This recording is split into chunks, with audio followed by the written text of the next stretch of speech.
Sénateur Forêt, s'il vous plaît.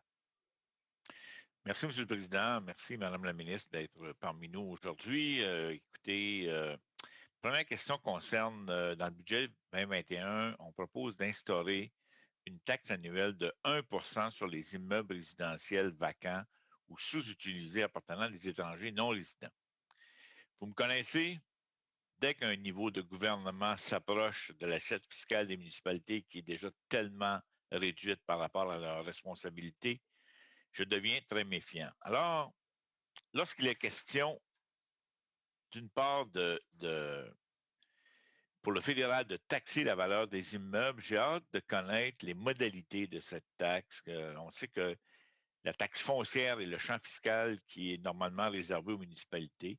Je comprends que ce n'est pas dans ces tentes, mais est-ce que vous avez ou vos fonctionnaires peuvent nous expliquer en quoi cette taxe ciblée diffère de l'impôt foncier des municipalités?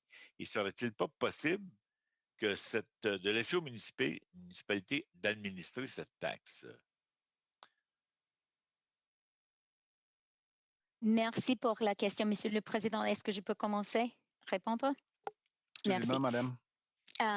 Merci beaucoup, Monsieur le Président. Merci beaucoup, Sénateur Forêt. C'est une excellente question et une question très importante. Vous avez raison que cette taxe et ce genre de taxe, c'est une nouvelle chose pour le Canada. Vous avez raison aussi que notre gouvernement est un gouvernement qui appuie fortement les municipalités. Et même dans le budget, j'espère que vous tous voyez l'appui que notre gouvernement donne aux municipalités. En ce qui concerne le logement, je veux ajouter que pour moi, un partenariat entre le fédéral et les municipalités est absolument essentiel pour aider la construction des logements pour la classe moyenne.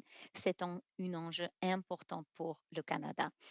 Le cible de cette taxe, c'est de diminuer la spéculation dans le secteur immobilier.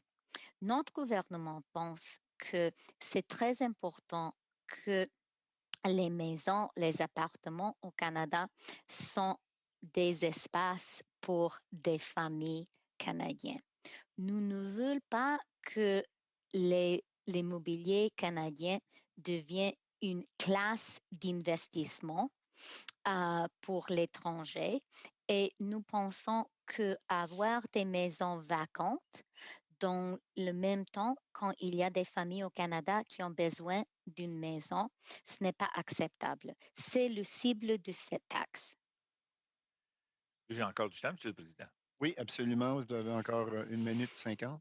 Effectivement, je partage totalement l'objectif et on est actuellement à la grandeur du Canada, dans une région comme Rimouski, comme à Toronto ou Vancouver, dans une crise de logement sans précédent pour les familles de la classe moyenne et la classe inférieure. Donc, on pourrait peut-être faire une pierre deux coups. À titre de suggestion, j'ai vu passer un estimé où les recettes anticipées de cette taxe, c'est de 700 millions de dollars sur 4 ans. Ne pourrait-on pas, à ce moment-là, réserver le revenu spécial de cette taxe afin de le dédier exclusivement à du soutien financier qui pourrait faire un leverage, un effet de levier avec la coopération des territoires, provinces et surtout les municipalités qui investissent fortement afin de consacrer ces revenus à la construction de logements abordables pour nos familles qui sont plus économiquement défavorisées. Madame la ministre. Merci pour la question. Ce n'est pas vraiment une question, c'est plus une idée, une suggestion, Monsieur le Sénateur. Et je dois vous dire que je suis d'accord avec vous que le logement, c'est un enjeu urgent pour le Canada. On fait beaucoup pour le logement dans ce budget et on a fait beaucoup dans l'autre budget, mais je suis d'accord avec vous qu'il y a de plus à faire.